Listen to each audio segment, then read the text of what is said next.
Welcome back to the show. Welcome back to the show. They love you. We love you. There's a lot I want to talk to you about. First, I want to say you have a Christmas movie coming out tomorrow. Disney Plus, Hulu, congratulations. Tell me, what was Christmas like growing up in the Jonas family? There was a lot of time spent picking out ornaments from our father. He'd like to do one by one. And there's a story that involved every ornament. That's in the movie, by the way. It is in the movie as well. It's a true story. And most of the time, these were all made up. Made up. Made up stories. Oh, is that right? Our dad would be like, that trip to New Zealand was so lovely with your mother. There was never a trip to New Zealand. You could name it. He Just probably made it up. creative. But there was a special memory.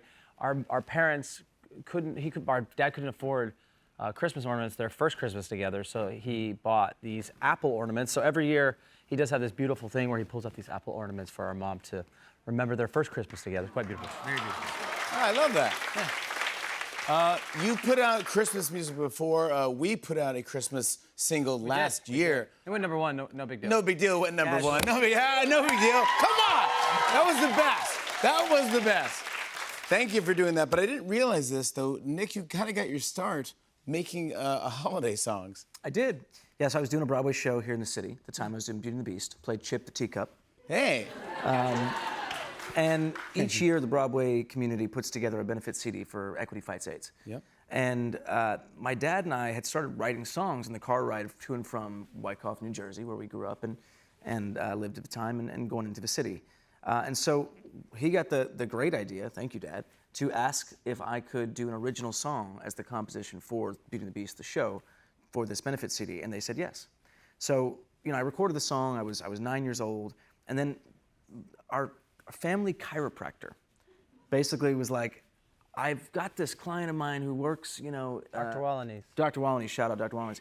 It's like this guy he works at Sony Music Group. Is it okay if I play him the song? And my dad was like, yeah, sure. It could be anybody in the building.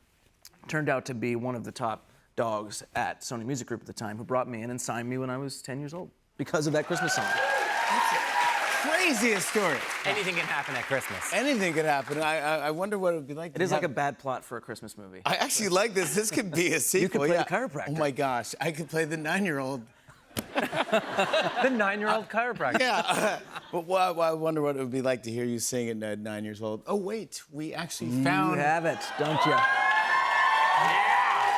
We're friends with the fam. We have hookups. Here's 9-year-old Nick Jonas singing his original Christmas song. And together we'll sing, who will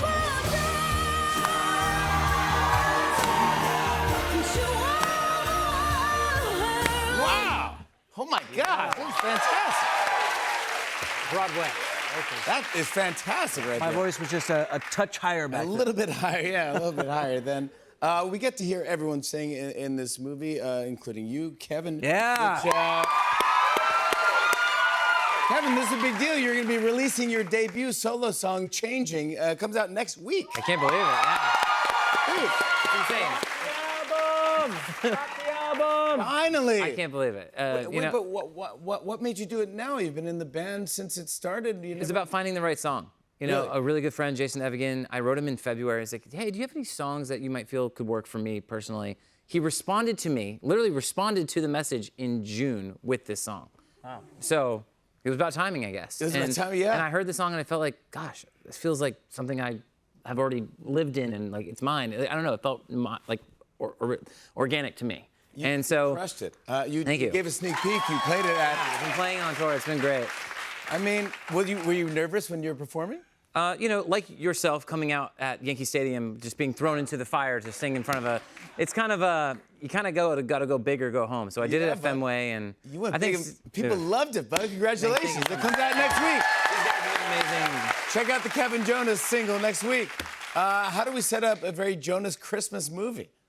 Well, there's a lot of real chaotic shenanigans in the film. Basically, the plot of the movie is that we finish our tour over in Europe, and we cannot get home for Christmas because a sort of magical Christmas spell has been cast on us by a person that Joe meets. First time that's ever happened. First time it's ever happened. Joe meets at a bar that may or may not be Santa Claus. So this is one of the crazy, chaotic moments in the movie of us trying to get home. And it includes some great cameos, I will say, in this film. And one very great, I say, in one of the best Christmas movies of all time, makes a cameo. And Yes. can we? No, we can't say. I think we can because it comes out in like an hour, and people are gonna know. The king. So in an hour, the, you'll know. the king of Christmas. The King of Christmas. The one and only. Will Ferrell. Will Ferrell is in. He makes a cameo. He's so funny. It's a great way to start the film. He's the best. By the way, it's our Jorts co-star. It's our Jorts co-star. Exactly. It is a Jorts reunion. Yeah, it's fantastic. I did a cameo in he and Reese Witherspoon's movie, Cordially Invited, last year. Yeah. And when we were talking about who could possibly set the stage for the tone of this movie and the feel, there's one person that came to mind. It was obviously Will Ferrell, but we all thought there's no chance he'll actually do it. So we reached out, and he said, "Yeah, I'll be there, and I'll bring my family. They'll be in it too." And it's just incredible. He's the great. He's the greatest. He's the greatest, and it's so funny, and it works perfectly. I want to show everyone a clip. Here are Jonas Brothers in a very Jonas Christmas movie. Take a look. Oh my God, do you think I'm gonna starve to death out here? No, I think you're gonna freeze to death. And Joe and I will be forced to eat you to survive. Oh my God, truck. Truck. Should we hitchhike? Are you crazy? I saw this list that said hitchhiking is the 6th most likely way people get killed. I also saw this other list said that we're the 2nd most punchable band. Put those lists together, whoever's driving that truck's gonna punch us to death. No, no. Stop! No, Nick, what are you doing? Getting us home. Yeah, come on. Get us home, Nick. Get us home. That's what I'm talking about. Yeah. I just want to say before you go, in addition to this, you're also on tour right now, and one of the best concerts I've ever seen. The most talented people on earth right here. But something went viral this last week. I don't know if you saw this.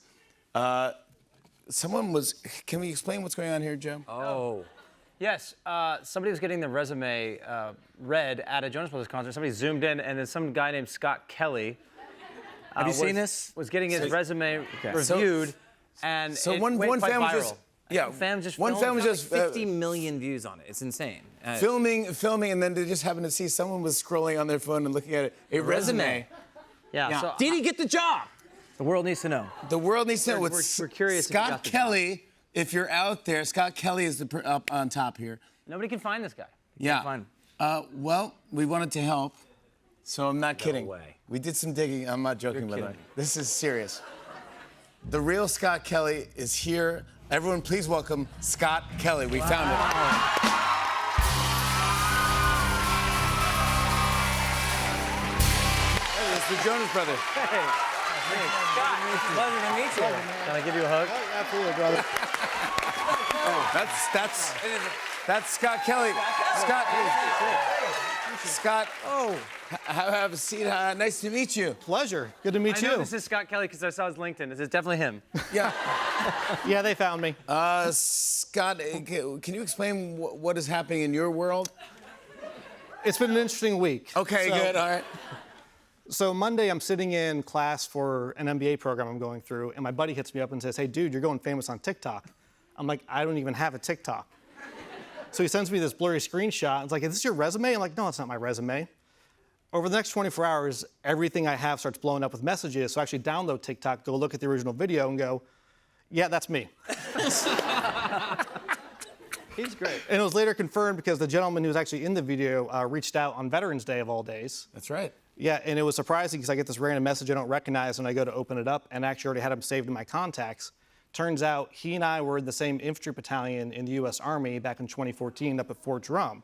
Oh my God. Thank you for your service. So, thank you.